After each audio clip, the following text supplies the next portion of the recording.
Sir চোখের যত্নে মানে একদম আমরা ছোটবেলা থেকে একদম সার্বিকভাবে আপনারা কি ধরনের পরামর্শ দিয়ে থাকেন? ধরুন সদ্যজাত শিশু জন্মেছে, তারপর বেশ কিছুদিন হয়তো এনআইসিইউতে রাখতে হলো, নিওনেটাল ইন্টেন্সিভ কেয়ার ইউনিটে। সেই সব ক্ষেত্রে কিন্তু বাচ্চাকে ডিসচার্জের সময় বা হসপিটালে থাকা কন্ডিশনেই বলা হয় যে একটা চোখের ডাক্তার কিন্তু দেখিয়ে নিতে হবে। আচ্ছা, অনেক আন্ডারওয়েট বাচ্চা জন্ম থেকে আগে জন্মে গেছে বা ওজন খুব কম হয়েছে, জন্মের সময় ওজন খুব কম ছিল, তাদের ক্ষেত্রে একটা রোগ দেখা যায় যে রেটিনাটা ঠিকমতো তৈরি হয় না। এটাকে আরওপি বলে, রেটিনোপ্যাথি অফ প্রিম্যাচিওরিটি।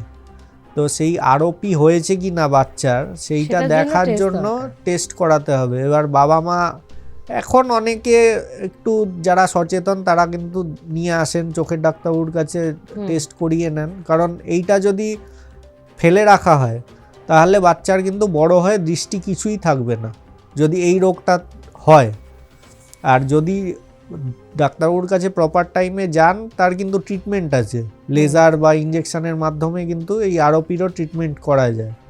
তো তাই জন্য বাচ্চাদের ক্ষেত্রে এইটা একটা প্রথম জিনিস যে যদি ডাক্তারবাবু বলে দেন যে কোনো এরকম হিস্ট্রি ছিল যে এনআইসিইউতে ভর্তি থাকতে হয়েছিল, ওজন কম ছিল বা ডেটের আগে হয়ে গেছে।